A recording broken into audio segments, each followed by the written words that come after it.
Selamat datang di program untuk orang tua CCA Parenting. Kelas ini terselenggara oleh Yayasan Jenius Cara Alkitab dalam program Bina Keluarga Bahagia Online School. Kelas terselenggara setiap hari Kamis jam 12 waktu Indonesia bagian Barat, kecuali di hari libur atau bila ada halangan lainnya. Kelas CCA Parenting ini adalah kelas gratis yang diperuntukkan bagi Anda, ayah bunda yang memiliki anak usia berapapun, kakek nenek yang memiliki cucu berumur berapapun, para pendidik dan pengajar dari generasi berusia berapapun, dan pembicara ibadah raya. Anda dapat mengikuti kelas CCA Parenting ini melalui platform Zoom.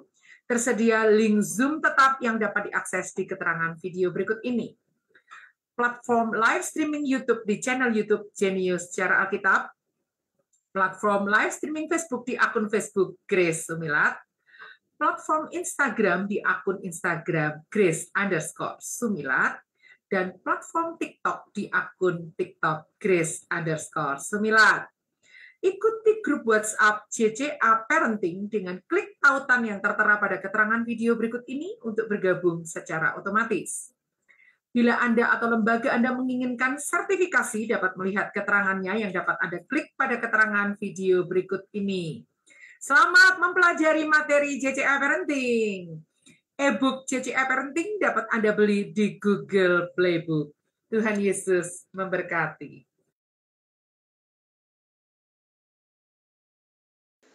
Kita belajar kuasa bahasa sentuhan sekarang, Bu Ingrid. Iya, Bu. Saya udah baca judulnya. Iya. Sebentar, ini kita terhubung dengan Zoom.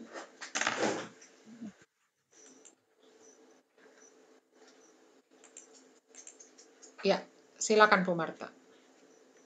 Shalom, selamat malam. Selamat malam Ibu Ingrid. Ya, selamat berjumpa kembali. Puji Tuhan, sehat-sehat ya. Terima kasih, Bu. Sehat. Oke, puji Tuhan. Baik, kita akan mulai kelas kita. Sebelum itu, mari kita berdoa dulu ya. Oke.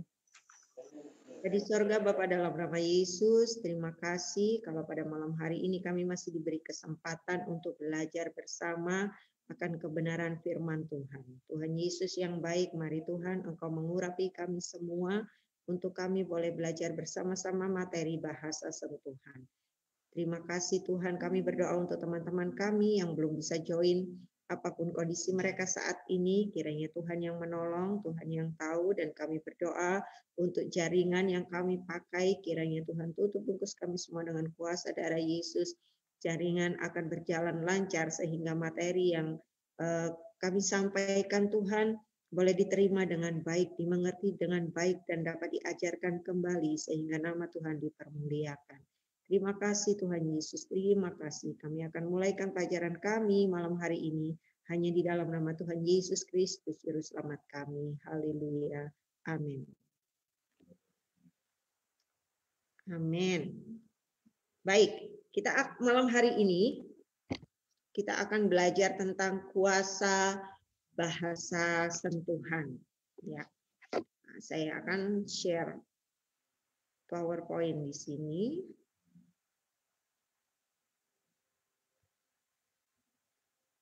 Ya, apakah layar saya sudah tertangkap? Oke, terima kasih. Ini saya nggak bisa full screen ini, Bu Grace. Nggak apa-apa ya? Nggak apa-apa, Bu Marta.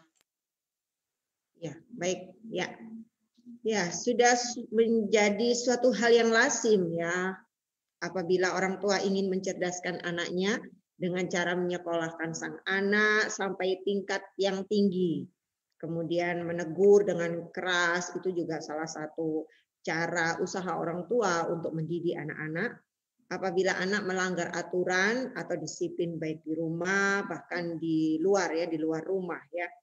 Bahkan orang tua akan berusaha semaksimal mungkin untuk memberikan pendidikan yang maksimal, mengeluarkan banyak biaya untuk anaknya diikutkan les ini, les itu. Tujuannya hanya satu gitu, ingin anaknya supaya meraih pendidikan setinggi-tingginya, ingin anaknya supaya sukses, ingin anaknya supaya pintar. Nah, itu ya, poinnya ada di situ. Namun seringkali dilupakan oleh orang tua bahwa ada sebuah kuasa dari bahasa sentuhan yang penuh arti, yang bila kita sampaikan kepada anak-anak itu dengan segenap cinta, dengan ketulusan, itu akan menghasilkan suatu kecerdasan yang mungkin nggak bisa diberikan melalui kursus-kursus gitu. Jadi ada suatu power gitu ya melalui bahasa sentuhan yang kita berikan kepada anak-anak kita.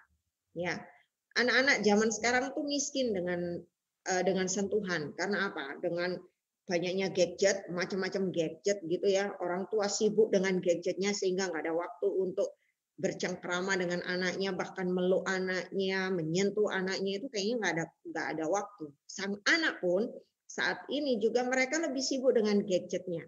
Apalagi di masa pandemik seperti ini ya Bapak Ibu ya. Jadi tugas-tugas sekolah apa itu dikerjakan semuanya melalui gadget gitu. Sehingga kurang adanya komunikasi, kurang adanya sentuhan dari orang tua kepada anak. Nah, ini suatu keadaan yang memprihatinkan sebetulnya untuk kita semua ya. Nah, inilah kuasa dari bahasa sentuhan yang mencerdaskan yang akan kita pelajari malam hari ini. Kita akan melihat suatu kenyataan ya, suatu kejadian yang ada di Sichuan. Saat itu di sana terjadi gempa yang berskala 8,0 skala Richter, cukup kuat ya Bapak Ibu. Terjadi di Sichuan, China pada tahun 2008. Pusat gempanya ada di Wenchuan, 90 mil dari Chengdu. Kekuatannya sekitar 500 atom bom. Wow, 30 kali lebih kuat dari gempa Kobe di Jepang. Ya, ada 32.000 orang meninggal, 20.000 orang hilang dan 4,7 juta orang kehilangan rumah. Nah, ini ceritanya. Jadi, bayi ini tertanam selama, mohon maaf ini saya nggak bisa lihat ini ya. Oke, selama 24 jam secara ajaib diselamatkan tanpa goresan. Karena apa? Karena ibunya berlutut mengunci kepalanya dan tangannya ke tanah untuk jadi perisai buat anaknya. Dari reruntuhan puing dan menyusui. Jadi anaknya tuh tenang, anaknya tuh nggak panik, nggak ikut panik dengan adanya gempa. Karena apa? Anaknya tuh disusui, anaknya tuh disentuh oleh ibunya melalui dekapan tangan ibunya, melalui perlindungan dari ibunya, dan di saat dia menyusui itu kan ada sentuhan ya, ada konektivitas antara si baby dan mamanya ini. Ibunya nggak bisa keluar. Seorang penyelamat menemukan telepon selular dalam bungkusan yang di ibunya itu. Ia memiliki pesan yang ditinggalkan oleh sang ibu. Anakku sayang, bila kamu selamat, ingatlah mama mencintai kamu selamanya. Wow. Bayi ini selamat karena ada sentuhan, ada perlindungan, dekapan dari sang mama. Ya. Kemudian ada lagi kisah nyata pengorbanan seorang ibu saat terjadi gempa hebat di Jepang. Ini adalah kisah nyata pengorbanan seorang ibu selama gempa di Jepang.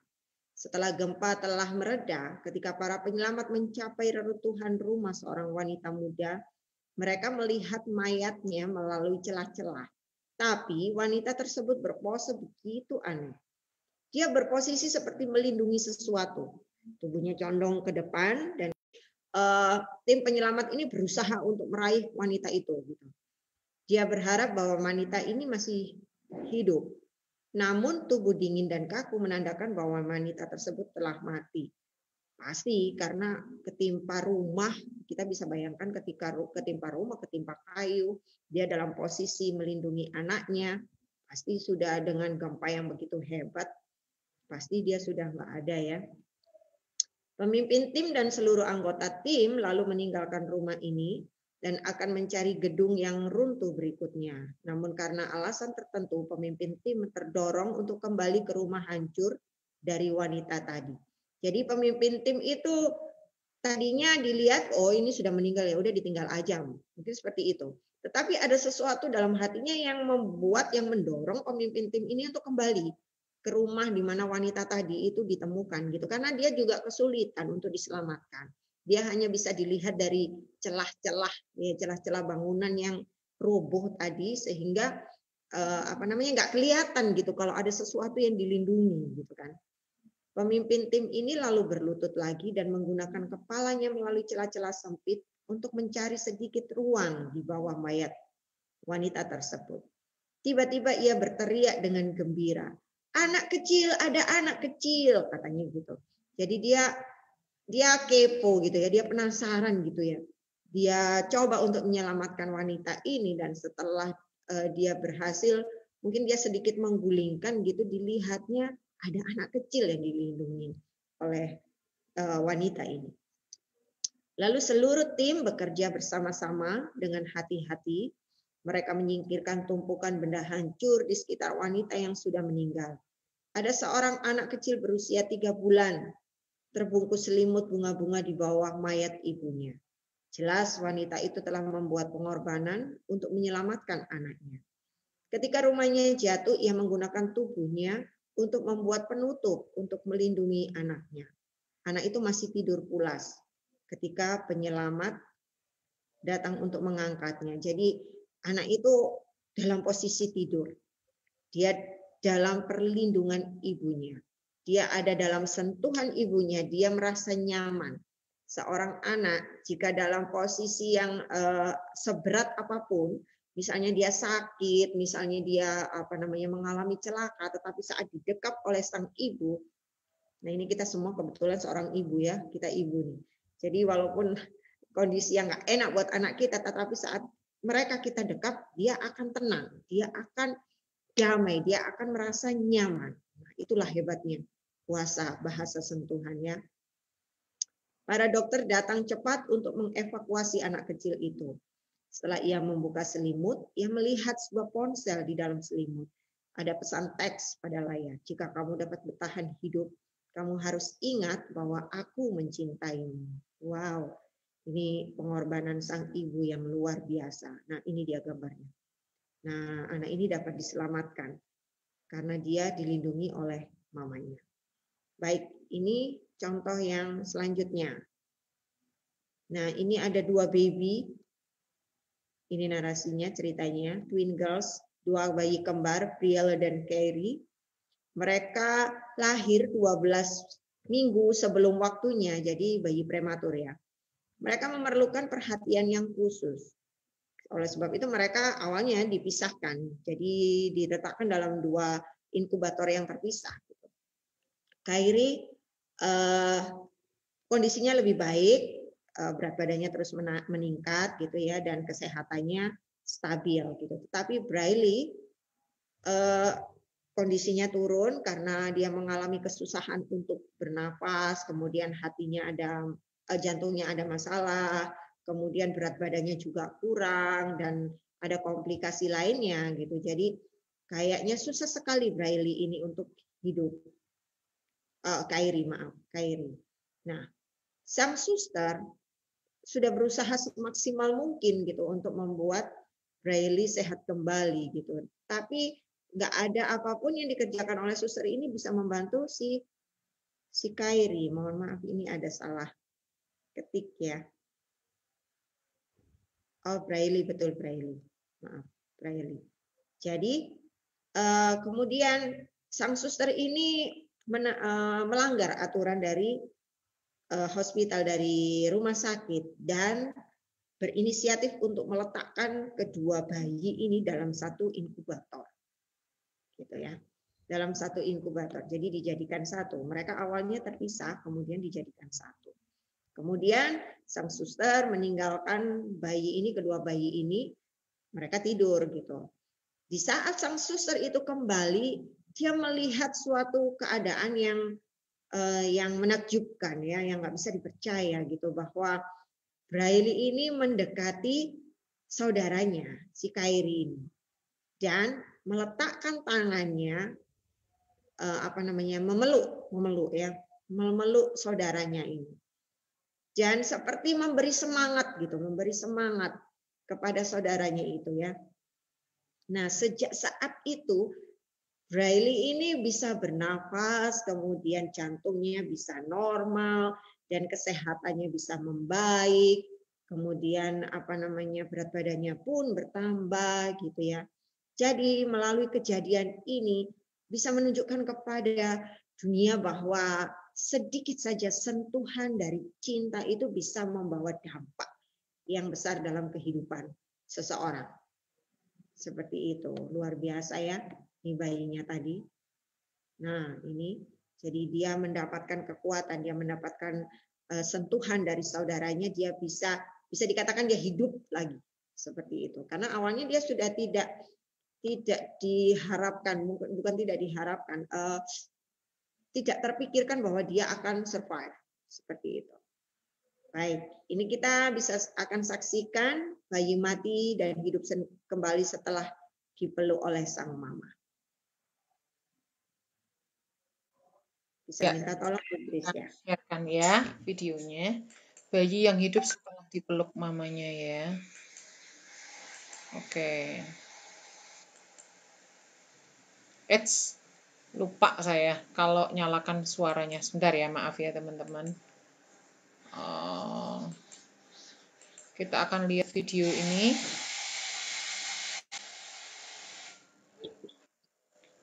Apakah ketangkap ya videonya? Bu Ingrid, apakah videonya tertangkap ya? Tangkap, Bu. Oh, ketangkap ya. Saya belum. Belum keluar gambarnya.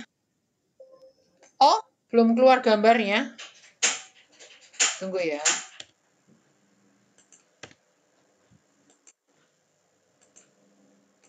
Oke, coba saya share screen lagi ya. Mungkin tadi baru suaranya aja ya. Suaranya juga tidak ada, Bu. Oke, sekarang baru saya klik.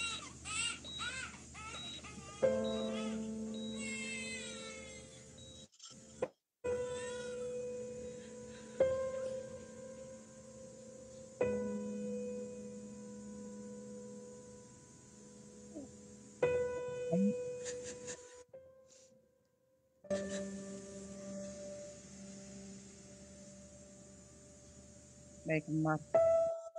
Yang satu sakit, yang satu ini. Iya, betul. Yang satu mati itu. Kembar. Yang digendong ini yang mati.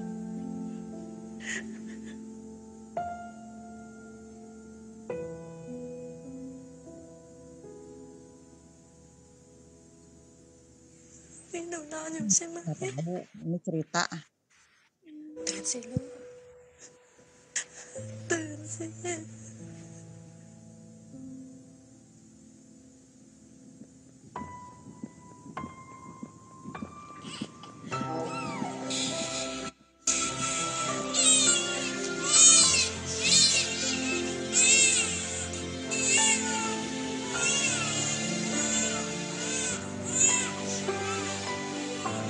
Ya.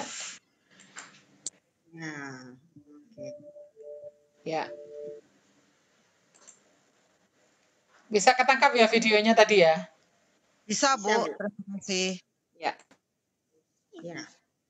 Jadi betapa hebatnya kuasa bahasa sentuhan itu ya. Jadi bisa bahkan membangkitkan anak yang sudah mati gitu. Tuhan Yesus pun seringkali memakai bahasa sentuhan untuk mengadakan mujizat. Tuhan Yesus membangkitkan seorang gadis dengan sentuhan, dengan memegang tangannya. Ya. Tapi pada saat-saat ini adalah bahasa sentuhan ini sudah banyak yang hilang, seperti saya katakan tadi di awal bahwa orang tua sudah mulai jarang memeluk anaknya, menyentuh anaknya. Kemudian kalau dulu waktu saya kecil tuh guru-guru sekolah minggu tuh saya suka digendong. Saya ingat salah satu guru sekolah minggu saya tuh yang namanya Tante Febe tuh orangnya sudah tua waktu itu. Dia kalau jemput saya ke rumah tuh tangan saya dipegang. Diajak ke gereja.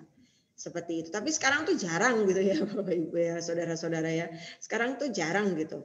Apalagi pandemi seperti ini gitu kan, dilarang bersentuhan, harus jaga jarak seperti itu ya. Tapi seni ini yang mulai menghilang ini kita harus kembali hidupkan nanti setelah pandemi, kalau kita sudah bisa melakukan ibadah sekolah minggu secara onsite kita harus lakukan kepada anak-anak kita. Tapi dan ini pun walaupun saat ini pandemi kita harus tetap melakukannya kepada anak-anak kita. Mendidik dengan sentuhan sebuah seni yang hilang dari dunia pendidikan. Baik pendidikan formal maupun non formal. Pendidikan formal itu di sekolah guru sudah nggak pernah lagi nyentuh anak-anak didiknya, nggak pernah lagi ngelus-ngelus rambut ya. Waduh, kalau saya dulu waktu masih sekolah dielus rambut karena saya dulu juara terus, puji Tuhan. Jadi saya sering dielus gini rambut saya sama guru-guru saya yang sepuh-sepuh itu, yang tua-tua itu. Aduh, rasanya seneng gitu, rasanya gimana gitu ya Bapak Ibu ya. Nah, kalau dalam non formal itu seperti kita dengan anak-anak kita gitu di rumah.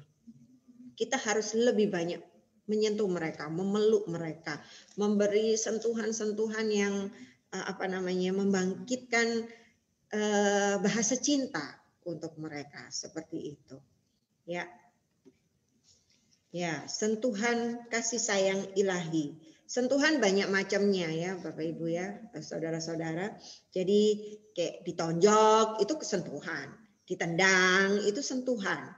Kalau orang Jawa bilang dijulekno itu kayak di ini kepalanya itu kayak didorong dengan tangan gitu, itu sentuhan, tapi itu sentuhan yang menyakitkan gitu kan. Nah, sentuhan yang disebut dengan sentuhan yang mencerdaskan itu adalah sentuhan yang penuh dengan kasih sayang ilahi. Sentuhan yang penuh dengan cinta seperti itu, ya. Kita akan melihat. Nah, sentuhan yang dihasilkan oleh tubuh yang diurapi oleh orang yang diurapi itu bisa menghadirkan kuasa. Kita seringkali mendengar ini kisah tentang perempuan pendarahan dan jubah Yesus. Dalam Matius 9 ayat 20. Apakah jubahnya Tuhan Yesus ini berbeda dengan jubah-jubah lain? Apakah jubahnya Tuhan Yesus ini terbuat dari kain yang sangat mahal, kemudian jumbainya beda dengan jubah-jubah yang orang-orang pada umumnya? Apakah seperti itu?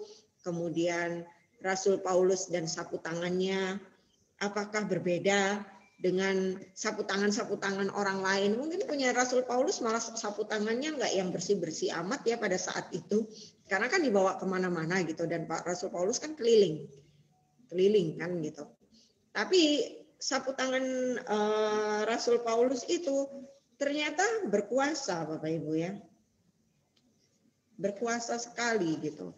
Kemudian Rasul Petrus dan bayangannya. Nah, bayangan Rasul Petrus itu membawa kesembuhan bagi orang yang dibaringkan di pinggir jalan. Apakah bayangan Rasul Petrus ini lebih panjang dari bayangannya orang lain? Apakah bayangan Rasul Petrus ini kelihatan ada sinarnya gitu sehingga dia bisa menyembuhkan orang yang dibaringkan di pinggir jalan? Saya rasa enggak seperti itu ya. Kemudian contoh lagi tubuh Elisa. Nah, tubuh Elisa itu tulangnya, jadi urapan yang dimiliki oleh Nabi Elisa itu sampai pada tulangnya. Kita lihat di dalam 2 Raja-Raja 4 ayat 34. Kita baca ya.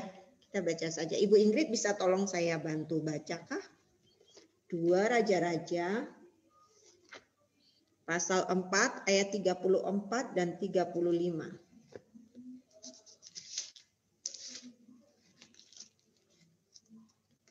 2 Raja-Raja 4 pasal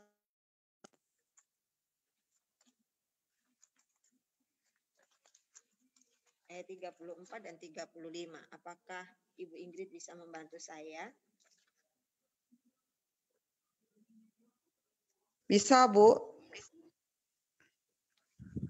Ya, silakan Ibu.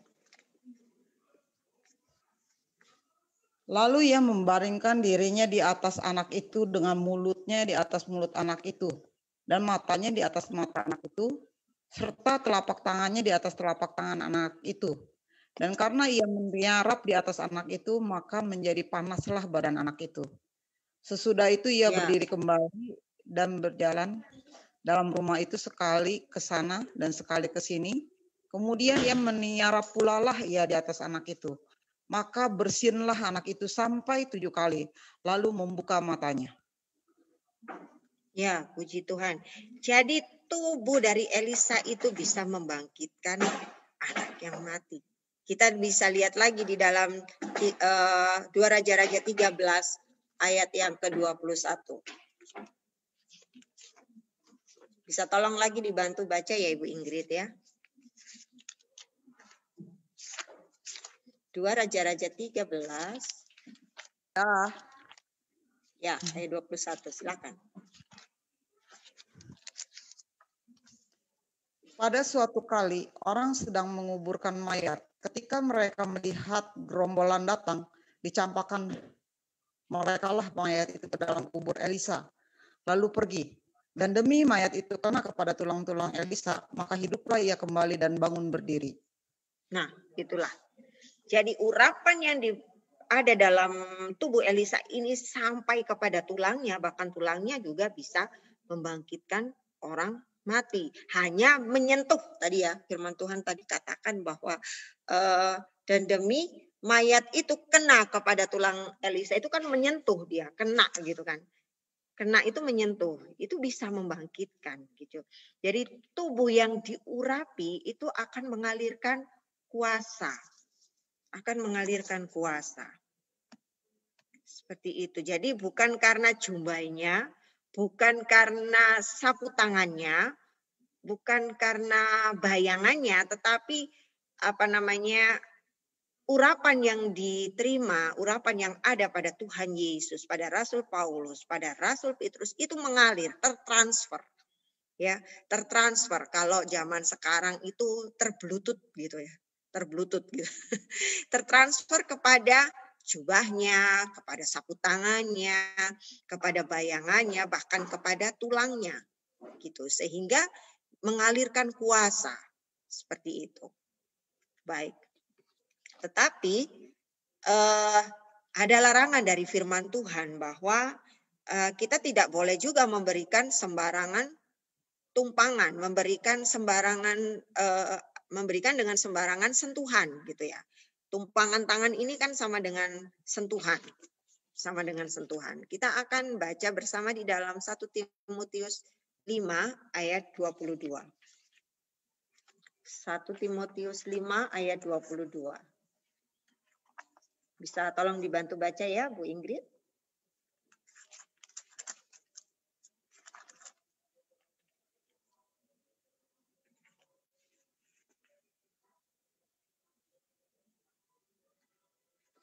Apakah sudah dapat Bu Ingrid? 1 Timotius 5 berapa Bu? Ayat 22.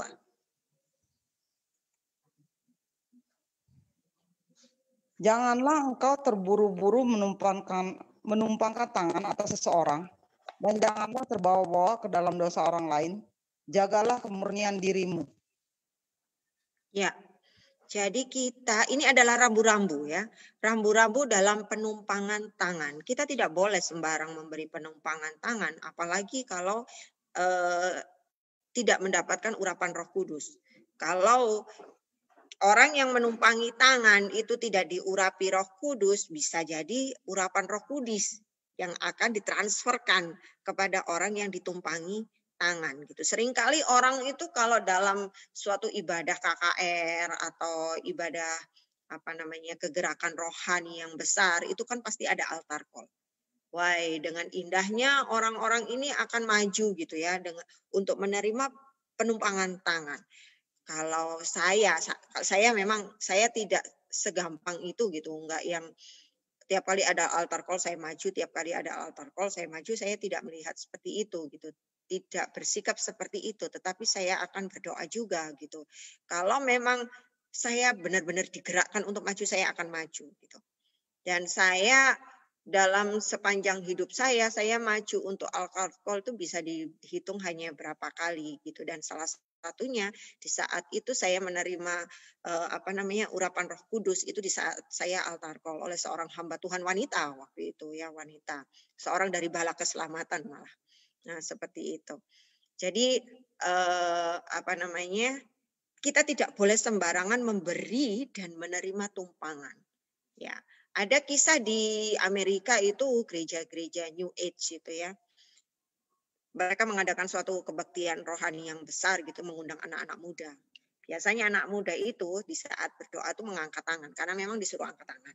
Nah, seorang psikolog itu mengatakan di saat kita mengangkat tangan berdoa itu kita bisa mengundang segala kuasa, segala transferan roh itu untuk masuk ke jiwa kita. Nah, kalau kita menerima altar call itu, menerima tumpangan itu dari orang-orang yang tidak benar-benar diurapi oleh Tuhan, maka orang-orang muda ini akan bisa ditransferin oleh roh-roh yang jahat malahan. Seperti itu. Jadi 1 Timotius 5 ayat 22 itu merupakan rambu-rambu gitu ya. Untuk kita tidak sembarangan menerima atau memberikan penumpangan tangan. Harus benar-benar dengan kuasa Tuhan, harus benar-benar dengan kuasa Roh Kudus gitu. Pastikan kita hidup dalam kebenaran. Kita menjadi orang yang diurapi sehingga sentuhan kita, tumpangan tangan kita baik kepada anak-anak kita, baik kepada anak didik kita, baik kepada jemaat mungkin yang kita akan doakan, kita akan beri tumpangan tangan. Itu adalah sentuhan ilahi, sentuhan yang mentransferkan kuasa kebenaran. Seperti itu. Oke. Nah. Oh ini dia. Ya. Para pendidik dan orang tua, nah ini untuk kita semua, pakai bahasa sentuhan pada anak didik. Jadi, mengapa kita perlu bahasa sentuhan? Karena tiap anak memiliki pribadi yang berbeda-beda gitu ya. Jadi, sebaiknya setiap anak diberikan kuasa bahasa sentuhan yang berbeda-beda. Misalnya anak-anak sekolah minggu kita ada 15 atau bahkan 30 orang. Kita harus punya vocabulary, kosakata yang menguatkan untuk anak-anak kita. Enggak semuanya kita salamin, shalom, selamat pagi, shalom, selamat datang, shalom, selamat pagi, shalom, selamat datang. Tidak seperti itu, tetapi setiap anak kita berikan suatu kata-kata dengan sentuhan yang membangun mereka. Aduh, selamat pagi, kamu cantik sekali hari ini. Aduh, selamat pagi. Wah, kamu diurapi Tuhan ya, kamu dipakai Tuhan ya, menyanyimu bagus sekali loh, suaramu bagus loh, seperti itu ya. Jadi ini harus kita latih, karena kalau kita nggak latih kita bisa mati gaya gitu. Kita nggak punya kosakata yang banyak gitu untuk bisa mengencourage anak didik kita gitu, mengencourage anak-anak kita. Seperti itu. Bahkan anak-anak kita di rumah pun itu kita juga harus mengencourage mereka, memberi bahasa sentuhan yang menguatkan gitu ya. Memberi sentuhan dengan bahasa yang dengan kata-kata yang menguatkan. Anak saya yang besar dan kecil ini, anak saya 2 cewek-cewek. Yang besar ini sangat sulit untuk disentuh, saudara-saudara ya.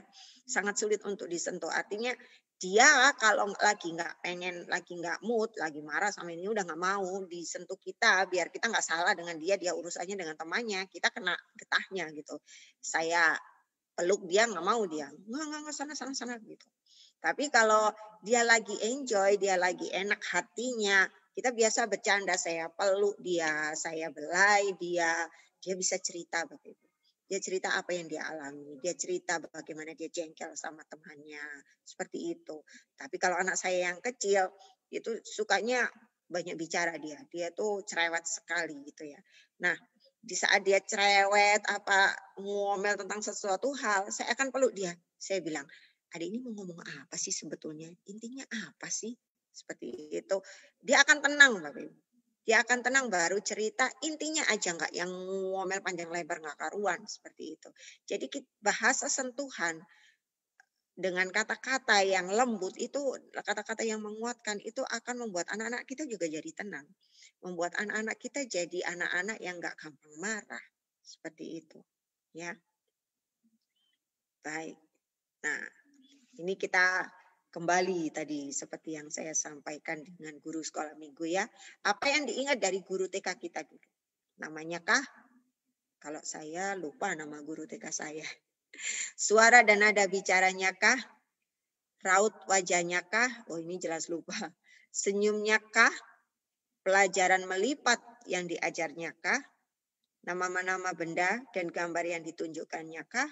Atau sentuhan dan sambutannya ketika pertama kali Anda datang ke sekolah? Ini yang sering kali diingat. Ya, saya pun mengingatnya seperti itu. Guru TK saya dulu TK ada di Lawang. Sini saya tinggal di kota Lawang, satu kota kecil sebelum kita masuk ke kota Malang. Itu Lawang tuh artinya pintu. Jadi Lawang ini adalah pintu masuk ke kota Malang. Saya dulu TK di sini Bapak Ibu. Saya ingat guru TK saya, waduh sudah berapa puluh tahun yang lalu ya. Itu kalau kita mau datang di gerbang sekolah, dia akan sambut kita dari tangan orang tua. Dari tangan orang tua kita sambil berkata, "Selamat pagi. Ayo, gimana kabarnya hari ini? Sehat-sehat kan?" Seperti itu. Jadi dia menyapa dengan dengan ramah gitu ya. Senyumnya itu yang seringkali mengingatkan gitu ya. Jadi seorang guru TK itu seringkali yang diingat adalah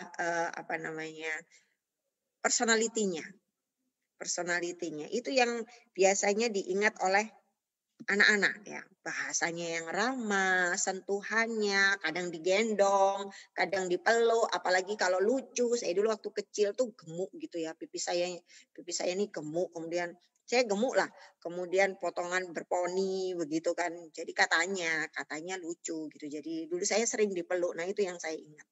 Ya, kalau namanya saya sudah lupa namanya siapa guru TK saya. Seperti itu ya. Kemudian nah, Pengkhotbah 3 ayat 5 di situ dikatakan, kita akan baca bersama di dalam Pengkhotbah pasal 3 ayat yang ke-5. Ibu Ingrid bisa kalau saya bantu baca.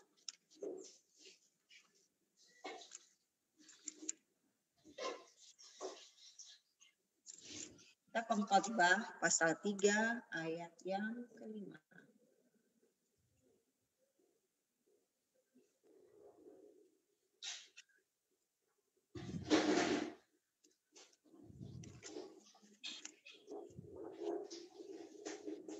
Halo, Ibu Ingrid.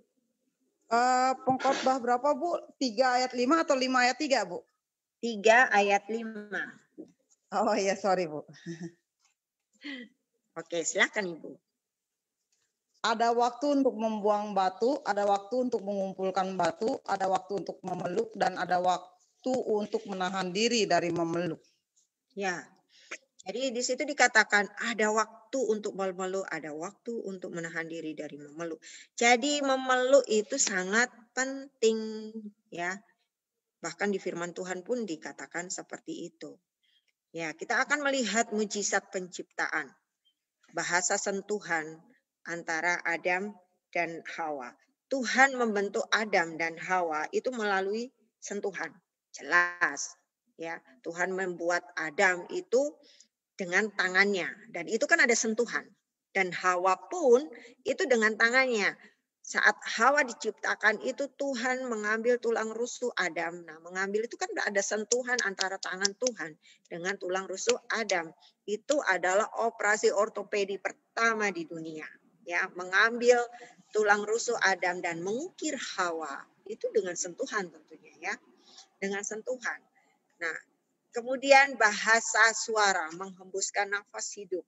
Saat Tuhan menghembuskan nafas, itu kan enggak yang enggak ditiup gitu ya, kayak kita niup lilin, enggak seperti itu ya.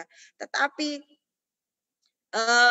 meniup itu kayak orang memberikan ini loh, pertolongan di saat orang mengalami kecelakaan atau mengalami tenggelam gitu ya.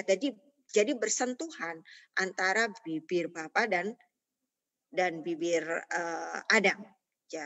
Seperti orang yang main suling juga. Kalau kita main suling, bibir kita tidak nempel pada suling, maka nggak akan menghasilkan suara. Kita nggak bisa menghembus. Yang namanya menghembus itu kan, kita main suling itu kan menghembuskan udara ke suling tersebut. Seperti itu. Jadi meniup ya, napca, blow gitu ya. Artinya blow gitu, meniup, itu menghembuskan. Jadi bibir Tuhan ini bersentuhan dengan bibir Adam dan meniupkan roh gitu ya, sehingga Adam bisa hidup. Kemudian penciptaan janin dalam Mazmur 139 ayat 13, di situ dikatakan Tuhan menenun aku. Tuhan menenun itu ada sentuhan tangan Tuhan di dalam jari-jari, di dalam kromosom, dalam jalinan kromosom itu. Di saat Tuhan membentuk kromosom itu sendiri. Ya. Nah, seperti ini. Nah, kromosom ini terpilin-pilin seperti ini ya. Dan PowerPoint-nya Ibu belum kelihatan tuh, Bu. oh, yang ini. Yang mana, Bu? Ya ini sekarang belum kelihatan PowerPoint-nya, boleh diulangi lagi mungkin. Di close dulu, terus diulang lagi. Oke. Sebentar. Ini belum kelihatan semua gitu maksudnya, Bu?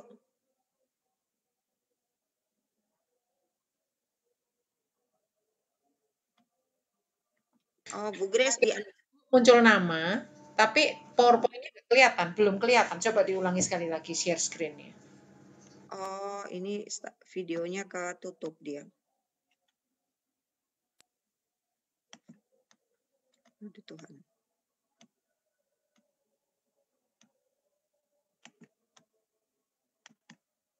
Ini, kelihatan? Ya, oke, Bu. Oke. Mantap. Baik. Saya lanjutkan.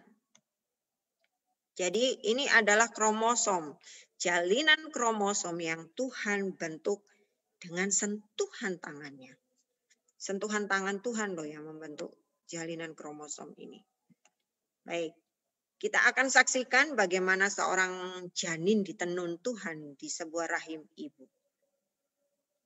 Baik, minta tolong ya Ibu Grace.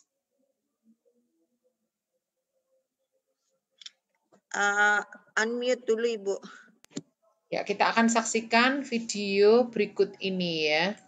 Seorang janin yang ditenun di perutnya mamanya ya. Oke.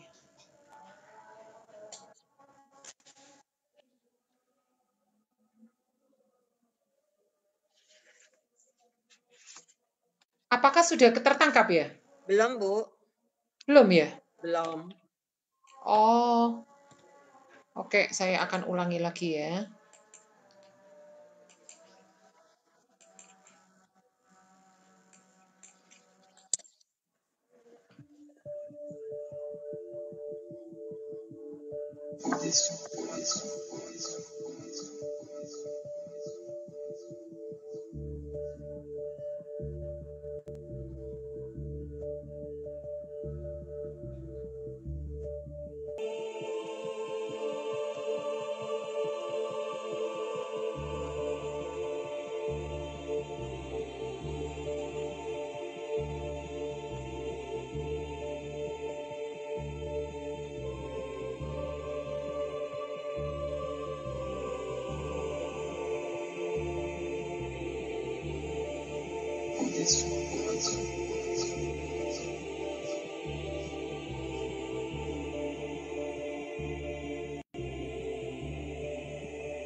Oke, itu tadi videonya.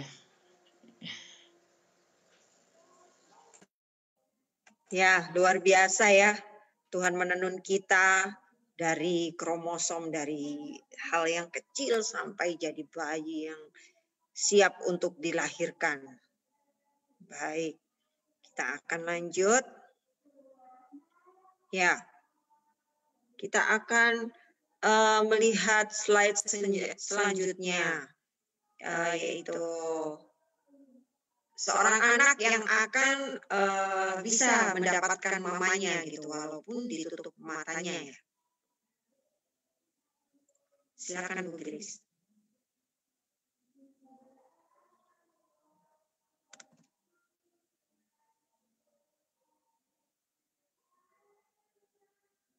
Bu Grace unmute dulu Bu. Baik, saya coba share screen ya. Ya.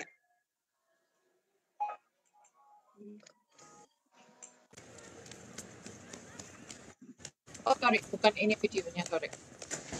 Bukan yang ini videonya, salah. Dia nyala-nyala sendiri tadi. Oke, mohon maaf ya. Videonya yang The Unique Connection ini ya, Bu ya. Ya, Unique Connection. Apakah sudah ketangkap? Belum Bu. Belum ya. Belum.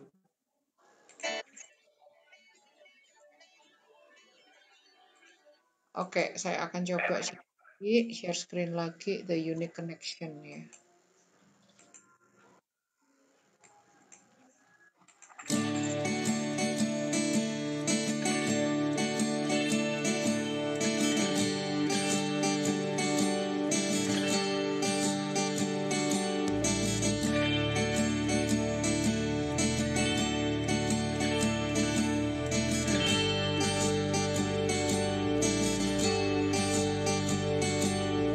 Twisting vines of time, you're in their grasp.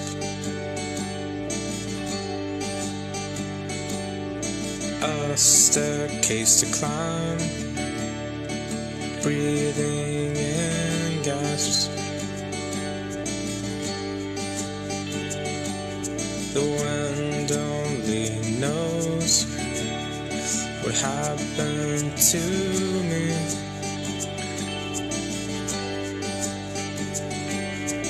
I know you're a rose trapped beneath the sea.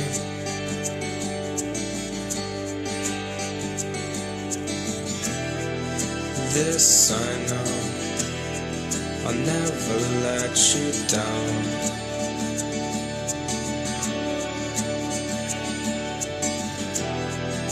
This I know, I'll never let you down.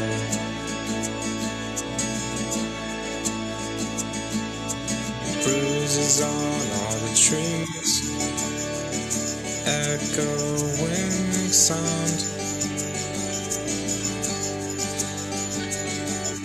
If you're down on your knees for the final count,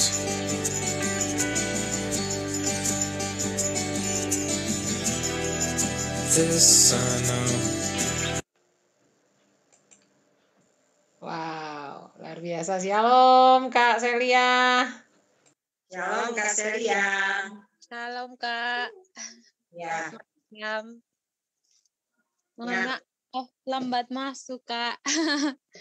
Ya, nggak apa-apa Kak, nggak apa-apa. Kita akan lanjut. Itu tadi kita sudah menonton video tentang anak-anak yang mencari mamanya. Mereka mencari mamanya ditutup matanya, jadi mereka mengandalkan sentuhan. Ya, dengan sentuhan yang biasa mereka terima, mereka bisa menemukan mamanya yang mana di antara para momis, ya, di antara mama-mama yang lain. Baik.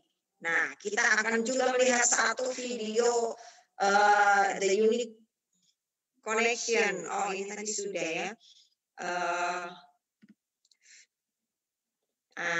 Ini. Oh, ini. Bahkan bayi-bayi pun telah akrab dengan sentuhan. Gitu. Jadi nggak cuma orang dewasa dengan anaknya, tetapi antar bayi pun mereka itu akrab dengan sentuhan. Ini kita akan lihat videonya, asik sekali ini videonya. Silakan Grace. Unmute dulu, Bu. Saya share screen yang bayi-bayi ya, baby ya. Ini sesi ini memang banyak videonya. Kita akan kenyang dengan video-video ya. Oke.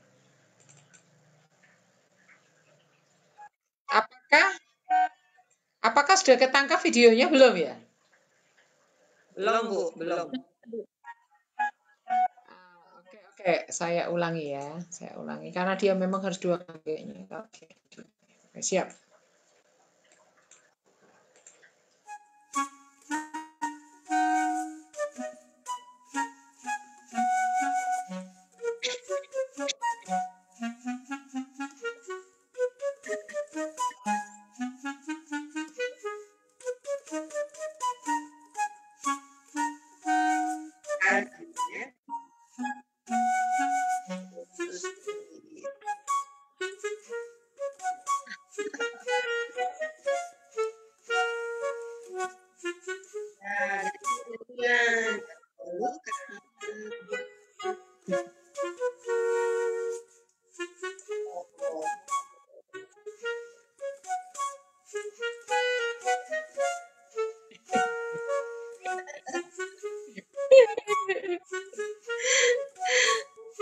Lucu sekali, terima kasih Bu Dri. Iya, ini masih panjang ya, gitu aja isinya. Pelukan terus. Si A dengan si B, si B dengan si D. Memang, saya punya keponakan itu juga ada tuh yang masih bayi gitu, kalau meluk tuh dia puk-puk, kita dipuk-puk ini, bahu kita tuh dipuk-puk gitu. Rasanya gimana gitu ya. Memang kuasa bahasa sentuhan tuh luar biasa. Baik, akan kita lanjutkan. Ya, the meaningful touch. Ya, para peneliti menemukan bahwa ternyata ada sebuah power, ada sesuatu kekuatan dalam sentuhan yang penuh dengan cinta kasih, sentuhan yang penuh dengan rasa ketulusan cinta ya. Sedikit-dikitnya 7 kali dalam sehari. Ini ada seorang hamba Tuhan juga, Bapak Petrus Agung, dalam bukunya Secret of Happiness. Minimal 7 kali dalam sehari ada sentuhan akan menambah kecerdasan. 7 kali dalam sehari, bukan sekali dalam 7 hari, bukan beda kayak kita minum obat ya. Kalau kayak minum obat itu tulisannya 3 kali 1, artinya 3 kali dalam maksud saya sekali minum 3 kali gitu. Jadi hanya 1 kali sentuhan dalam 1 kali glek itu 3 obat langsung. Beda dengan yang 1 kali 3, artinya 1 kali obat diminum 3 kali sehari, pagi, siang, sore, seperti itu. Sentuhan pun seperti itu. Jadi yang benar adalah 1 kali 7, artinya 1 hari ada 7 kali kita menyentuh. Entah membelai rambutnya pagi hari, keluar dari kamar mandi, cantiknya anakku, pipinya kita sentuh, atau kita cium, kemudian nanti mau makan, pundaknya, ayo makan yang banyak nak, sentuhan aja, di pundaknya kah, atau diajak bermain, ayo diajak bermain, disentuh tangannya, digandeng tangannya, nah seperti itu contohnya. Jadi 1 kali 7 dalam 1 hari ada 7 kali, 1 kali 7 dalam 1 hari ada 7 kali sentuhan, bukan 7 kali 1. Sekali sentuh 7 kali, ditepuk 1, 2, 3, 4, 5, 6, 7. Tidak seperti itu ya, saudara-saudara ya. Jadi dalam 1 hari ada 7 kali sentuhan, itu akan menambah kecerdasan. Nah, ini kita akan melihat. Daud 7 kali dalam sehari memuji-muji Tuhan. Dalam Mazmur 119 ayat 164. Nah, ini mungkin Kak Celia bisa tolong bantu baca ya. Mazmur 119 ayat yang ke-164. Mazmur 100 19 ayat 164. 104. Oke. 7 kali dalam sehari aku memuji-muji Engkau karena hukum-hukum-Mu yang adil. 7 kali dalam sehari aku memuji-muji Engkau karena hukum-hukum-Mu yang adil. Ada lagunya itu ya. 7 kali dalam sehari aku memuji-muji Engkau gitu ya. Jadi Raja Daud itu 7 kali dalam sehari dia memuji Tuhan. Memuji Tuhan itu artinya apa? Menyentuh hati Tuhan, menemukan irama hati Tuhan sehingga ada connection, ada ikatan ya, ikatan batin gitu ya. Ikatan hati antara Daud dengan Tuhan. Seperti itu. Karena apa? Karena dia 7 kali dalam sehari. 7 kali itu kita bisa menemukan iramanya itu setelah kita melakukannya selama 7 kali setiap hari ya. Selama biasanya kalau orang melakukan suatu kebiasaan itu dilakukan berturut-turut selama 21 hari. Itu akan menjadi kebiasaan. Kalau Daud, saya rasa dia tidak hanya selama 21 hari, tetapi sepanjang hidupnya dalam 7 kali dalam sehari dia memuji-puji Tuhan, dia menyentuh hati Tuhan itu di sepanjang hidupnya, sehingga Daud itu diperkenan Tuhan sampai kepada anak cucunya. Walaupun anak cucunya bikin dosa, tetapi Tuhan selalu berfirman bahwa karena Daud, jadi Tuhan tidak melihat kesalahan anak cucunya, karena hati Tuhan itu berpaut dengan hati Daud itu berpaut dengan hati Tuhan, karena hidup Daud itu berkenan di hati Tuhan. Seperti itu. Nah, ini di dalam Kisah Rasul 13 ayat 22. Setelah Saul disingkirkan, Tuhan mengangkat Daud menjadi raja mereka. Tentang Daud, Tuhan telah menyatakan, aku telah mendapat Daud bin Isai, seorang yang berkenan di hatiku dan yang melakukan segala kehendakku. Jadi, hatinya Daud itu, kehidupan Daud itu berkenan di hati Tuhan. Karena apa? Dia senang memuji Tuhan. Dia senang menyentuh hati Tuhan. Seperti itu ya. Daud juga dikatakan bahwa dia adalah seorang a man after my own heart. Itu berkenan. He is a man whose heart beat to my heart. Seorang yang detak jantungnya terarah kepada detak jantung Tuhan. Seirama. Ada konektivitas antara hati Daud dengan hati Tuhan. Karena itu tadi, 7 kali dalam sehari Daud menyentuh hati Tuhan. Sehingga Daud memiliki kecerdasan yang tinggi. Ya, saudara-saudara ya. Kita akan lihat kecerdasan Daud yang 7 kali dalam sehari itu bersentuhan dengan Tuhan melalui pujian dan penyembahan. Yang pertama, ya ini nature smart. Nature smart ini kecerdasan alam. Daud itu seringkali berkemah ya, harus berkemah gitu. Kan waktu dikejar-kejar Saul. Dan dia tentunya memilih tempat perkemahan enggak yang gampang ditemukan oleh Saul. Itu membutuhkan suatu taktik dan kecerdasan tersendiri. Kemudian people smart. Daud ini memiliki kecerdasan interpersonal di saat dia mengurus orang-orang yang bermasalah di Gua Adulam. Ya, kemudian number smart, kecerdasan logika, matematikal. Ini Daud di masa tuanya, Daud menghitung para penyanyi. Itu ada di dalam kitab Tawarikh. Ya. Kemudian picture smart, Daud pintar menggambarkan medan atau strategi perang sehingga dia selalu menang perang. Ya. Kemudian self smart, dia bisa mengelola diri sendiri. Kemudian body smart,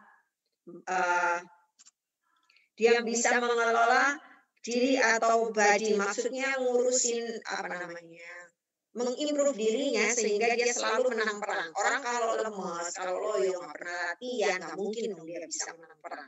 Tetapi Daud tidak seperti itu. Tentunya dia pandai berlatih, dia pandai menggunakan senjata-senjata gitu ya, berlatih terus, body smart sehingga dia selalu menang perang. Kemudian music smart, ya, ini kita nggak perlu ragukan lagi, dia seorang pemain kecapi yang luar biasa ya, dan seorang penulis kitab Mazmur. Word smart, ya, Dia sangat mahir menulis syair dalam Mazmur ya, banyak syair-syair Raja Daud dalam kitab Mazmur. Nah, ini dia. Pelukan, ciuman, mesra, tepukan di pundak, merangkul, dan lain-lain ini adalah bagian dari sentuhan. Dan itu semua merupakan cara kita menunjukkan kasih sayang. Dan sentuhan itu bisa memaksimalkan perkembangan otak anak kita. Ya. Jadi semakin kita sering menyentuh anak-anak kita akan tahu bahwa dia akan tahu bahwa dia disayangi, dia dicintai. Itu kita akan bisa dapat chemistry dengan anak-anak kita ya. Semakin miskin sentuhan kita kepada anak-anak kita, maka dia akan semakin nurut, sulit untuk nurut. Seperti yang tadi saya katakan, anak lagi ngambek, lagi marah, lagi emosi, itu akan cepat dapat reda kalau kita peluk dia, kita sentuh dia dengan kasih, kita peluk, kita ajak ngomong enak, dia akan cooling down. Dan anak yang nakal, saya punya pengalaman baru-baru ini, saudara yang kasih ya. Jadi saya punya grup teman SMP, di situ juga dari berbagai agama ya tentunya. Ada seorang teman saya itu yang punya anak kecil 3, dia dari seberang. Dia seringkali tanya sama saya, gimana caranya mengendalikan anak-anak. Yang saya ajarkan adalah ini. Bahasa sentuhan. Dia bilang, saya ini selalu emosi dari pagi sampai malam. Marah terus. Sampai kurus badan saya. Dia bilang begitu. Saya bilang sama dia, ganti caranya. Ganti cara mengelolanya. Ganti cara polanya diganti. Gak usah ngomel, gak usah marah. Peluk anakmu. Saya bilang, peluk anakmu. Diam aja, gak usah ngomel. Peluk aja. Nanti kan dia akan nurut sama kamu. Kamu gak usah ngomong. Begitu kamu mulutmu mau terbuka untuk ngomong, kamu berdoa. Yang kamu lakukan adalah berdoa. Dan kamu peluk anak. Saya bilang begitu sama dia. Baru tadi malam dia sharing dengan saya dan saya sampaikan hal ini. Peluk saja.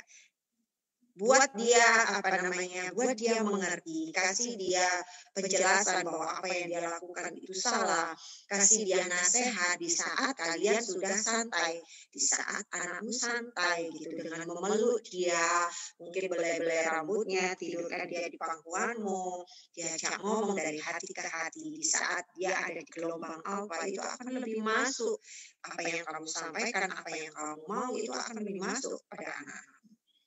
Beri dia sentuhan, bukan omelan. Itu yang saya sampaikan kepada teman saya. Dan semoga dicoba, saya percaya hal itu bisa akan merubah gitu ya. Merubah kondisi anak-anak dengan ibu yang selalu bermusuhan ini. Seperti itu. Ya, ini ada artikel tentang hugging terapi. Terapi memeluk. Terapi memeluk jelas merupakan cara penyembuhan yang ampuh. Penelitian menunjukkan bahwa memeluk dan juga tertawa tentunya sangat efektif dalam penyembuhan terapi penyakit kesepian, depresi, kecemasan, dan stres. Wah, ini jelas sekali ya. Di saat kita sakit itu kalau dipeluk itu rasanya nyaman gitu. Rasanya nyaman banget. Terus di saat kita cemas tentunya ada orang yang memeluk kita, itu pun kita akan merasa damai, merasa nyaman.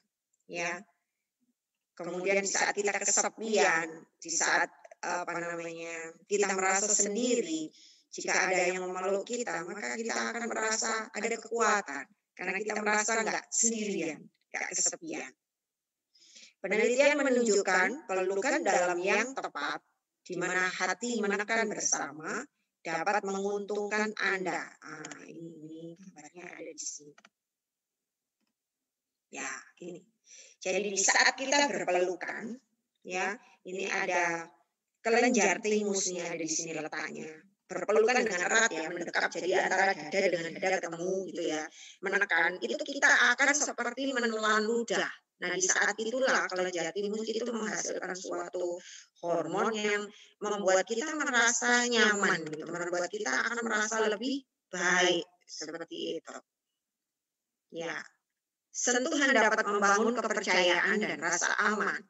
Ini membantu komunikasi terbuka dan jujur.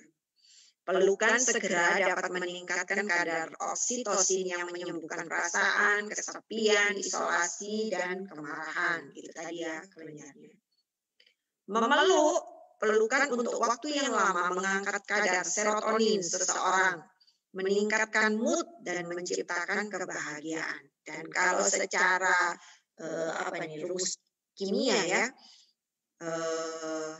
apa ini namanya, maaf saya lupa. Jadi kelenjar-kelenjar itu bentuknya seperti ini, seperti orang tersenyum. Ya, itu yang meningkatkan mood, yang menciptakan kebahagiaan itu. Jadi makanya bentuknya seperti orang yang tersenyum seperti ini. Pelukan memperkuat sistem kekebalan tubuh. Tekanan lembut pada sternum dan muatan emosional inilah yang menciptakan aktivitas solar plexus. Ini merangsang kelenjar timus tadi yang seperti gambar tadi ya, yang mengatur dan menyeimbangkan produksi sel darah putih tubuh yang membuat Anda tetap sehat dan bebas penyakit. Makanya kalau orang sakit itu lebih sering dia dipeluk, dia akan lebih cepat sembuh. Seperti itu. Kemudian, memeluk meningkatkan harga diri. Sejak kita dilahirkan, sentuhan keluarga kita menunjukkan kepada kita bahwa kita dicintai dan istimewa. Asosiasi sensasi harga diri dan sentuhan dari tahun-tahun awal kita masih tertanam dalam sistem saraf kita sebagai orang dewasa. Orang yang dari kecil sering dipeluk, ya, maka dia akan memiliki kehidupan yang lebih tenang daripada anak yang tidak pernah dipeluk. Anak yang tidak pernah merasakan pelukan itu besarnya itu bisa seperti mencari sensasi gitu ya, kayak cari cari perhatian. Nah, tetapi anak yang kaya, yang sering dipeluk gitu ya, yang yang sering mengalami sentuhan dengan orang tuanya, dengan orang-orang di sekitarnya, itu secara psikologi itu akan berpengaruh sekali gitu, pada saat dia dewasa, ya, seperti itu. Ya, pelukan yang kita terima dari ibu dan ayah saat tumbuh dewasa tetap tercetak di tingkat sel. Nah, terekam di memori dan tiap selnya. Peluklah, oleh karena pelukan itu dapat menghubungkan kita dengan kemampuan kita untuk mencintai diri sendiri. Nah, ini dia. Ya, seperti yang saya katakan tadi bahwa orang kalau jarang dipeluk dia akan mencari perhatian supaya dia dikasih, supaya dia bisa dipeluk, supaya dia bisa dibelai, dia disentuh, ya. Dia disentuh seperti itu. Karena dan anak bisa mencari dengan cara yang aneh-aneh dan bahkan bisa mencarinya dengan cara yang membahayakan dirinya gitu. Tetapi kalau anak yang sering dipeluk itu rasanya untuk aneh-aneh itu enggak gitu, kayak dia sudah kaya dengan sentuhan, dia kaya dengan belayan, dan dia tidak akan mencari perhatian untuk mendapatkan semuanya itu. Ya. Nah, ini lope-lope. Ya. Memeluk melemaskan otot. Pelukan melepaskan ketegangan di tubuh. Pelukan bisa menghilangkan rasa sakit. Mereka menenangkan sakit dengan meningkatkan sirkulasi ke jaringan lunak. Ya, seperti itu. Nah, ini anak yang jarang dipeluk, maka dia akan lebih tumbuh besarnya itu merasa gimana ya, kadang ada yang minder gitu ya, kalau ditanya apa ada masalah, enggak apa-apa, saya baik-baik aja gitu, tapi padahal dia nggak baik-baik aja gitu. Dia akan mencari perhatian gitu ya, mencari perhatian. Pelukan menyeimbangkan sistem saraf. Respon kulit galvanik seseorang yang menerima dan memberi pelukan menunjukkan perubahan dalam konduktansi kulit.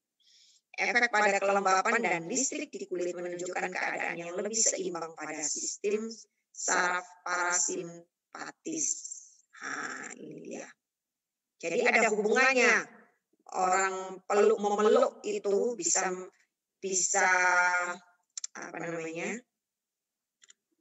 menunjukkan perubahan dalam konduktansi kulit gitu ya. Kulitnya ini bisa berkoneksi gitu. Ada konduktansi itu ada semacam aliran gitu ya. Ini sistem saraf parasimpatis tadi. Ya, memaksimalkan aliran udara dan lain sebagainya. Jadi semuanya akan berfungsi dengan baik gitu loh Bapak Ibu. Kalau kita sering menerima pelukan gitu. Terutama pastinya pelukan yang penuh dengan cinta. Pelukan yang bukan pelukan yang memaksa, bukan pelukan yang menyakiti, tetapi pelukan yang penuh dengan cinta kasih, ya. Itu menyehatkan. Dan sistem saraf ini akan berjalan dengan normal. Pelukan mengajari kita cara memberi dan menerima. Ada nilai yang sama dalam menerima dan memberi dan menerima kehangatan untuk memberi dan berbagi. Pelukan mendidik kita bagaimana cinta mengalir dua arah, enggak satu arah, ya. Orang kalau memeluk dengan terpaksa kita akan merasakan enggak enak gitu kan ya.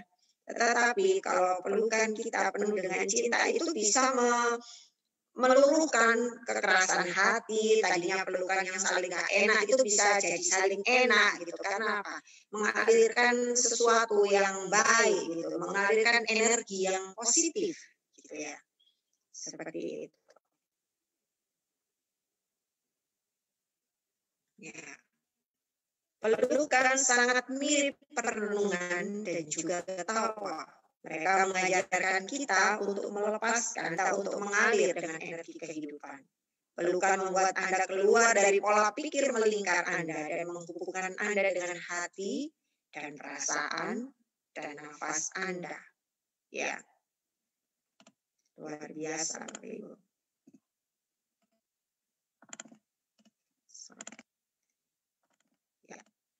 Pertukaran energi antara orang-orang yang memeluk adalah investasi dalam hubungan. Ini mendorong empati dan pengertian. Dan hal itu sinergis yang berarti keseluruhannya lebih dari jumlah bagian-bagiannya. Satu peluk satu sama dengan 3 atau lebih. Sinergi ini lebih mungkin menghasilkan win-win solution. Artinya adalah bahwa dalam berpelukan itu akan mengakibatkan pertukaran energi, bukan mengakibatkan pertambahan, tapi pelipat gandaan, gitu ya. Jadi ada sesuatu yang luar biasa yang terjadi, ada investasi dalam hubungan, gitu. Ada hal-hal baik yang bisa ditularkan, ya, ditularkan seperti itu. Ya, pelukan. Sentuhan itu juga bisa menunjukkan rasa empati. Baik, masih ada waktu ya Bu Grace ya? Boleh, masih ada 3 menit lagi. Oke, siap. 3 menit lagi. Ya, ini. Hasil penelitian menunjukkan bahwa pijat pada bayi prematur secara rutin sehari 3 kali, berat badan tubuhnya akan meningkat lebih cepat 47% dibandingkan dengan bayi yang tidak pernah dipijat.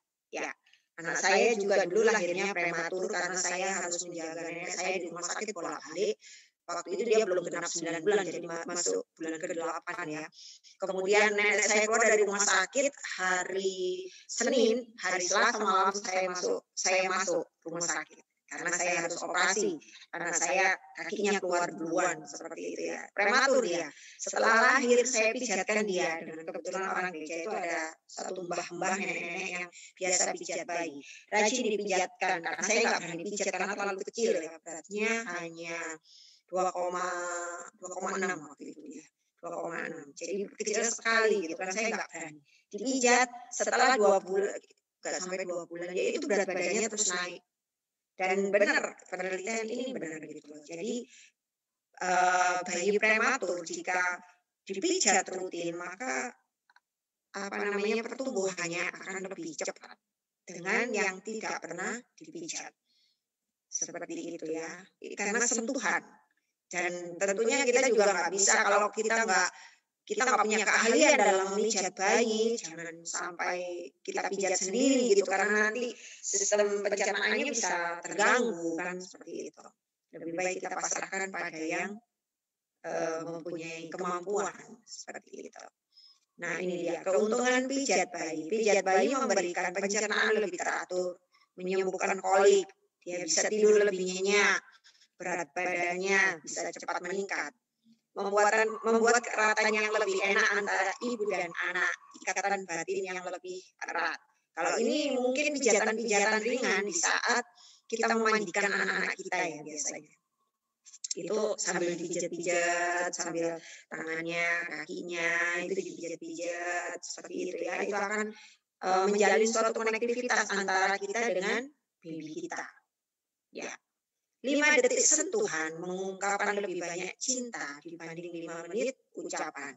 Ya, ini kayak lebih banyak action itu lebih baik daripada talking kan gitu ya. Seperti itu. Ya. Hasil penelitian dari para peneliti di Baylor College of Medicine misalnya menemukan bahwa apabila anak-anak jarang diajak bermain atau jarang disentuh, pertumbuhan otaknya 20% atau 30% lebih kecil daripada ukuran normalnya pada usia itu. Wow, kasihan sekali ya saudara-saudara yang kasih ya. Jadi kita harus lebih banyak menyentuh anak-anak kita, menyentuh anak didik kita, menyentuh anak rohani kita, supaya perkembangan otaknya bisa maksimal, bahkan bisa lebih pintar dari kebanyakan yang seharusnya. Ya, seperti itu. Jadi semua penelitian tentunya menghasilkan sesuatu yang lebih baik gitu ya. Jadi kalau malam hari ini kita belajar tentang luar biasanya bahasa sentuhan yang bisa mencerdaskan anak-anak kita. Ayo kita lakukan. Ayo kita lebih banyak menyentuh membelai ya. Menyentuh membelai anak-anak kita, memberikan kasih sayang. Kalau kita mengurapi, menumpangkan tangan pada anak-anak kita, pastikan bahwa hidup kita ini benar. Gitu, supaya roh yang kita transferkan kepada mereka itu juga kebenaran. Seperti itu. Untuk sementara sesi pertama saya bisa sampaikan sampai di sini karena waktunya sudah cukup malam. Nanti minggu depan kita akan lanjutkan lagi. Terima kasih. Ya, baik. Terima kasih banyak Ibu Marta yang sudah mengajar kita luar biasa hari ini.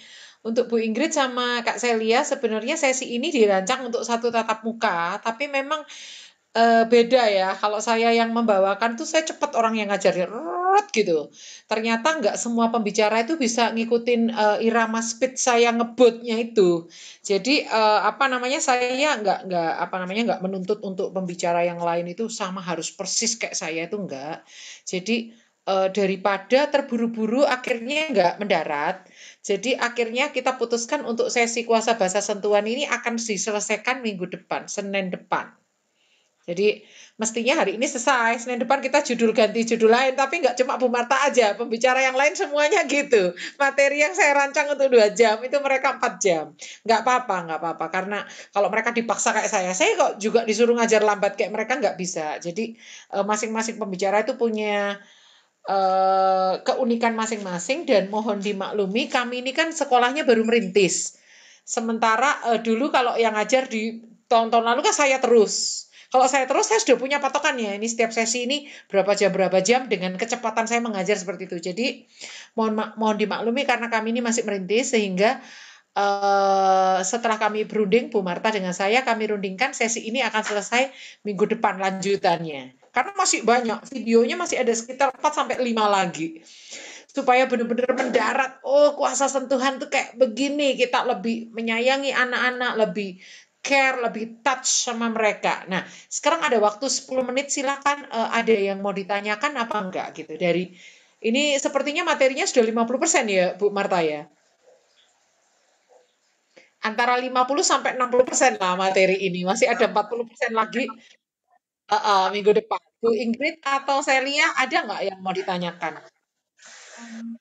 Saya akan bertanya kepada kalian mau menyampaikan bahwa walaupun tadi kan saya ikutnya di sesi yang terakhir, tapi saya berpikir bahwa ternyata betul juga begitu, karena kalau di budaya Indonesia Timur kan anak-anak kayak hampir semua itu untuk mengutarakan rasa kasih sayang atau perhatian itu jarang sekali begitu untuk diungkapkan, apalagi sentuhan begitu. Jadi kayak, oh ternyata betul juga bukan hanya faktor pendidikannya yang terbelakang gitu kan, tapi itu juga berpengaruh dengan kecerdasan tadi itu gitu. Oh jadi kayak, oh pantasan saja begitu ya banyak anak-anak yang di sini itu kayak kurang cerdas lah istilahnya begitu kakak. Jadi apa ya, betul sekali begitu. Kalau ini sih sebenarnya bermanfaat, berguna sekali untuk materi-materi ini disampaikan kepada orang-orang tua begitu, supaya mengedukasi mereka supaya rajin memeluk anak-anaknya begitu. Karena memang di sini kayak budaya untuk menyentuh anak itu kayak sesuatu hal yang kayak tabu begitu Kak. Gitu. Apalagi anak-anak yang sudah usia remaja begitu kan. Jadi kayak tabu sekali begitu untuk memeluk anaknya. Kayak mereka sudah dewasa, sudah besar begitu. Jadi nah, yang jadi pertanyaannya saya Kak, anak-anak itu kan ini juga nanti akan saya sharing juga untuk misalnya kalau ketemu ibu-ibu begitu kan di sini. Bagaimana cara batas usia anak begitu untuk disentuh begitu ya. Misalnya kan kalau sudah umur 16 atau 18 itu kan kayaknya mereka sudah dewasa, sudah besar begitu Kak. Maksudnya pertanyaan saya, usia anak itu disentuh oleh papa atau mamanya itu di umur berapa? Oke, terima kasih Kak Celia. Ya, kalau menurut saya usia berapa anak-anak disentuh itu mulai dari mereka sejak bayi sampai mereka dewasa. Nggak apa-apa disentuh. Karena sentuhan orang tua kepada anak itu bisa membuat anak itu memiliki konektivitas yang lebih erat lagi dengan orang tua. Nggak apa-apa Kak. Jadi sampai mereka dewasa pun satu kali saya kalau saya lagi nggak enak hati, saya lari ke mami saya. Saya peluk mami saya peluk saya. Itu rasanya kayak yang plong gitu ya. Walaupun masalah saya masih ada, tapi ada kelegaan gitu loh. Ada kelegaan. Dipeluk aja sama mami saya, dipeluk aja sama papi saya, itu rasanya kayak ada udah kayak disiram air es gitu. Seperti itu. Enggak apa-apa Kak. Jadi tidak dibatasi oleh orang usia ya. Kalau untuk anak dan orang tua itu buat saya tidak bisa kita batasi dengan usia berapa sampai berapa gitu. Jadi dari mereka sejak bayi sampai mereka dewasa pun sangat tidak apa-apa memeluk dan dipeluk oleh orang tuanya Kak Celia. Seperti itu. Bagaimana Kak Celia? Mungkin perlu kebiasaan ya, perlu kebiasaan. Karena budaya di sini Kak, seperti tadi yang sudah saya jelaskan bahwa kalau misalnya anak itu sudah beranjak remaja, bukan hanya dewasa Kak, beranjak remaja, kayaknya tabu sekali begitu untuk dipeluk gitu ya. Anak laki-laki punya anak perempuan sama papanya begitu. Memang tidak heran juga kalau memang banyak anak-anak remaja yang istilahnya jatuh gitu ya, dipahami di luar itu, karena memang sentuhan itu ekspresi kasih sayang kan lewat sentuhan. Memang kalau saya secara pribadi sih saya yang sering peluk-peluk mama begitu itu kalau tidur bareng gitu kan, lagi peluk mama dan memang rasanya kayak nyaman begitu kan. Iya begitu misalnya. Iya. Sekali yang tidak mengerti begitu betul sangat berguna sekali sih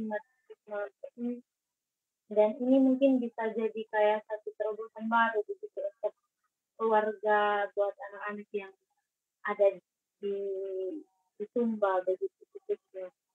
Karena memang iya Kak, rata-rata budaya di timur Indonesia itu memang begitu gitu, kayak tabu sekali begitu untuk memeluk anaknya. Tadi kayak saya bilang kan, untuk mengekspresikan lewat kata-kata aja kayak apalagi Nggak cukup. sentuhan gitu. Ya. Betul.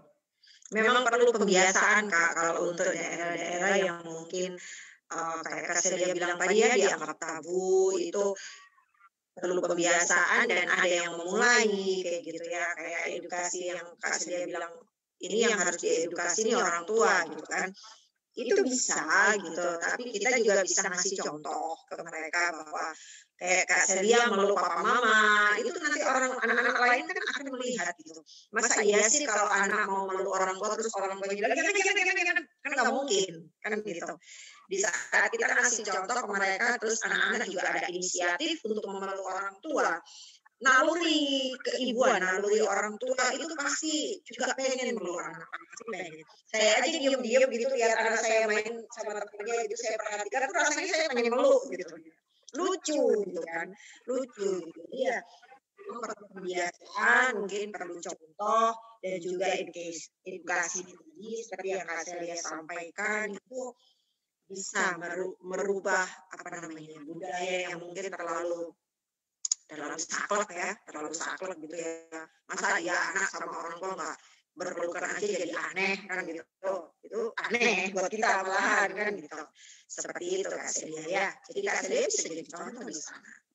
Nggak apa-apa aja. Bilang aja sama adik-adik muridnya, adik-adik rohaninya Kak Celia. Peluk mama. Bilang terima kasih. Bilang sayang mama. Oh itu luar biasa loh kawannya. Aku sayang mama. Itu aja. Kalau ke papa begitu Kak, ke mama aja kayak mama itu kayak kalau misalnya saya begitu, kalau saya peluk mama, ini mama ada di sini, mama bilang gini, jadi apa sih ini apa sih kayak gitu. Jadi Kak, iya kayak terus mereka bilang gini, ada apa ini, kalian jangan-jangan rasa-rasa kayak ini mau mati kayak begitu, kayak ini kamu mama mau meninggal makanya mau dipeluk-peluk kayak gini kayak gitu Kak. Jadi kayak yang kayak saya pikir itu kayak satu perpisahan kayak gitu. Jadi itu sama mama begitu. Kalau sama papa sih masih kayak ya itu tadi kayak malu begitu, kayak tabu gitu. Hanya itu pun kalau misalnya kalau ada ulang tahun begitu baru cium begitu kan, tidak setiap hari begitu, kayak jarang juga bilang aduh saya sayang papa begitu. Oh hanya verbal sih kalau untuk peluk begitu jarang memang, selain ya mungkin perlu pembiasaan aja ya, kalau bisa karena biasa kan gitu ya, pepatah mengatakan, jadi bisa terjadi hal-hal semacam itu bisa tidak menjadi tabu lagi kalau kita biasakan gitu. Bahwa bahasa pelukan itu punya kekuatan yang luar biasa, bisa membangkitkan orang mati kan gitu. Bahasa sentuhan itu ya, sentuhan itu seperti yang tadi sudah saya sampaikan bahwa Nabi Elisa itu aja bisa membangkitkan orang mati dengan sentuhan kan gitu ya, dengan sentuhan. Dan sentuhan yang diberikan oleh anak kepada orang tua maupun orang tua kepada anak itu akan membangun suatu konektivitas yang luar biasa gitu. Buat anak ini bisa saling menguatkan gitu, batin ini bisa jalan gitu. Seperti Daud menyentuh hati Tuhan dengan pujian dan penyembahan 7 kali dalam sehari gitu. Setiap kali kita memeluk orang tua kita ataupun orang tua memeluk anaknya, itu akan memberikan power pada anaknya, memberikan semangat, memberikan kesehatan lebih gitu ya. Anak kalau dipeluk, kalau anak saya sakit semalaman gitu ya, saya peluk dia semalaman.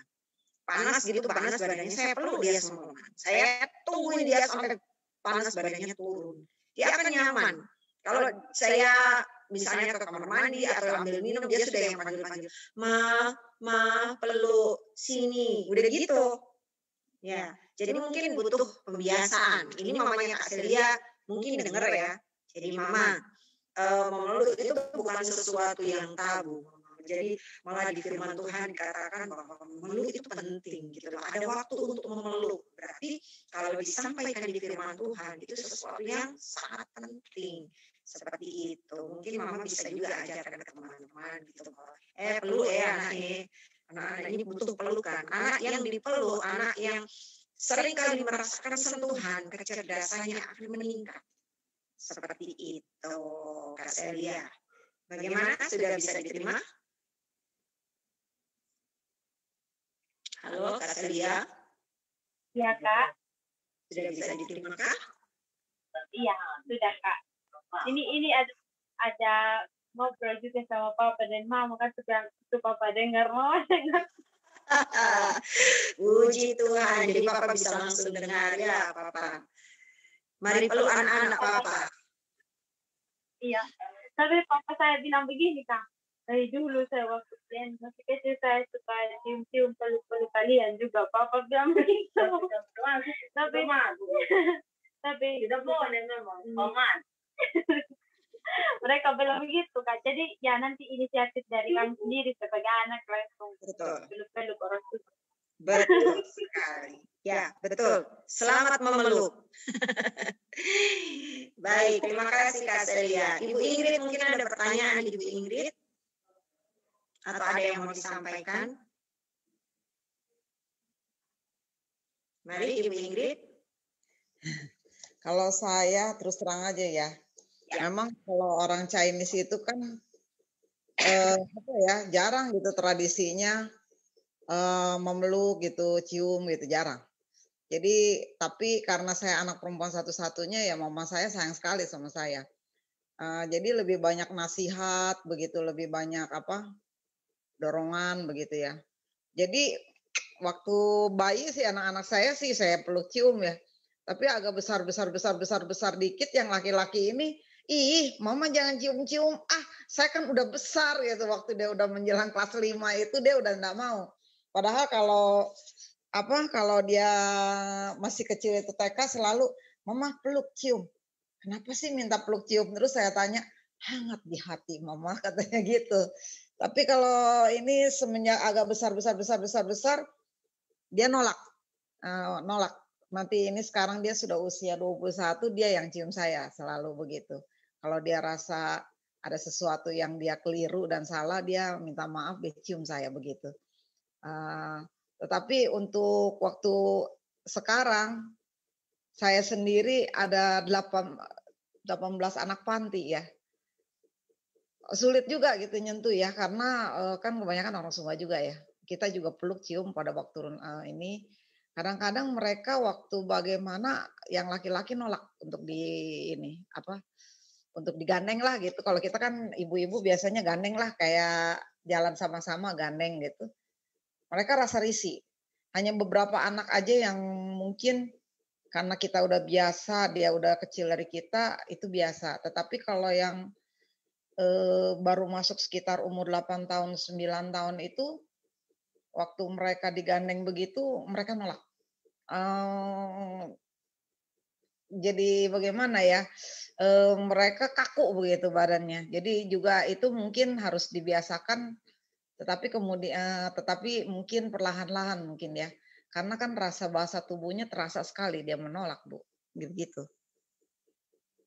Ya, terima kasih Bu Ingrid. Memang ada masanya ya. Saya sih anak saya perempuan semua, jadi saya kurang paham dengan anak laki-laki. Tapi yang saya tahu adik saya laki-laki. Juga begitu, ada masa di mana dia nggak mau dipeluk cium sama saya, juga nggak mau. Tapi begitu sekarang dia SMA kelas 3 ini masuk kuliah, itu dia malah dekat-dekat kemana aja mama saya pergi itu dia ngintil aja di belakangnya seperti itu. Jadi diam-diam dia peluk mama saya gitu. Nah, mungkin ada masanya memang kayaknya Bu Ingrid ya, anak-anak itu menjauh gitu, anak itu menjauh dari mamanya, tapi ada masanya juga dia kembali seperti itu ya. Kemudian untuk anak-anak yang kurang mau, yang menolak tadi untuk digandeng atau apa, memang Bu Ingrid benar perlu kebiasaan ya, dan mungkin lama-lama dia melihat teman-temannya yang lain bisa bergandengan tangan dengan Bu Ingrid, dia juga akan merasa ada keinginan gitu ya, one day itu dia pasti ada keinginan untuk bisa digandeng gitu ya, dipeluk gitu oleh Ibu Ingrid. Karena kecenderungan manusia itu kan meniru gitu. Jadi saya pengen meniru juga untuk bisa dipeluk sama Bu Ingrid. Pasti ada gitu. Apa Bu, dibiasakan terus aja gitu ya, jadi membelai, hanya sekedar menepuk pundak itu sudah sentuhan yang bisa membangkitkan semangat gitu kan. Suatu sentuhan yang penuh dengan kekuatan gitu. Apalagi kalau kita menyentuhnya dengan cinta gitu ya. Kita kan bisa rasa gitu, kita bisa rasa orang menyentuh kita, memeluk kita dengan cinta atau dengan jengkel atau dengan hanya sekedar lalu aja, itu kan kita bisa ngerasain. Anak-anak tentunya mereka kan bisa merasakan, anak-anak kan peka gitu ya. Ibu Ingrid terus aja membiasakan hal-hal baik itu, dan anak-anak di sana pasti nanti perlahan bisa mau. Seperti itu Bu Ingrid. Ya, terima kasih buat Bu Ingrid dan Kak Celia, waktunya malam hari ini luar biasa. Saya exciting juga nih memaparkan tentang bahasa sentuhan ini ya, kekuatannya luar biasa. Terima kasih banyak buat waktunya. Saya kembalikan ke Ibu Grace. Ibu Grace mungkin masih ya. Ya Bu Ingrid juga seperti itu ya. Doanya kita kayaknya juga mungkin ada keperluan beliau. Kita tutup saja kelas kita ya. Baik Bu. Baik, bisa minta tolong Ibu Ingrid untuk berdoa. Baik Bu. Mari, silakan. Baik. Bapa kami yang ada dalam surga, segala pujian, segala hormat, segala syukur kami naikkan kepadamu. Engkau sungguh Tuhan yang baik. Amin. Engkau adalah sumber kasih. Amin. Ajar menyentuh setiap anak-anak dengan penuh kasih. Amin. Beri kami hati yang mau belajar untuk menyentuh anak-anak ini dengan kasih yang berasal dari Tuhan. Berikan hati yang mengasihi Tuhan. Lembutkan hati kami dengan kuasa Roh Kudus-Mu. Tolong kami untuk hamba-Mu ini bisa mendekatkan diri kepada setiap anak-anak, juga Kak Celia. Biarlah kami ini boleh menikmati satu hubungan yang intim dan boleh dipulihkan dan disempurnakan dalam Engkau. Terima kasih Tuhan. Berkati juga Ibu Marta yang sudah menyampaikannya. Kami sangat bersyukur untuk materi ini dengan apa yang disampaikannya. Tuhan tambah-tambahkan berkat, hikmat marifat, urapan yang baru dan kuasa yang baru dalam kehidupannya, sehingga boleh senantiasa menjadi berkat bagi kami yang ikut di dalam JCA ini. Kami juga mohon lebih banyak lagi teman-teman yang mau mengikuti untuk mereka boleh dipulihkan juga dalam kehidupan keluarga mereka. Kami berdoa juga untuk keluarga Ibu Marta Tuhan, suami dan anak-anak, kiranya berkat Tuhan melimpah dalam kehidupan mereka. Dan pada malam ini kami mau beristirahat tidur, kiranya Tuhan juga pelihara kehidupan keluarga kami masing-masing dalam damai sejahtera, sukacita dan kasih setia Tuhan. Kasih yang sudah menolong kami untuk bisa mengikuti setiap kelas-kelas ini dengan baik. Terima kasih Tuhan. Dalam nama Tuhan Yesus kami sudah berdoa dan mengucap syukur karenanya. Haleluya. Amin. Amin. Terima kasih banyak Bu Ingrid doanya. Terima kasih Kak Celia. Sampai ketemu ya Bu.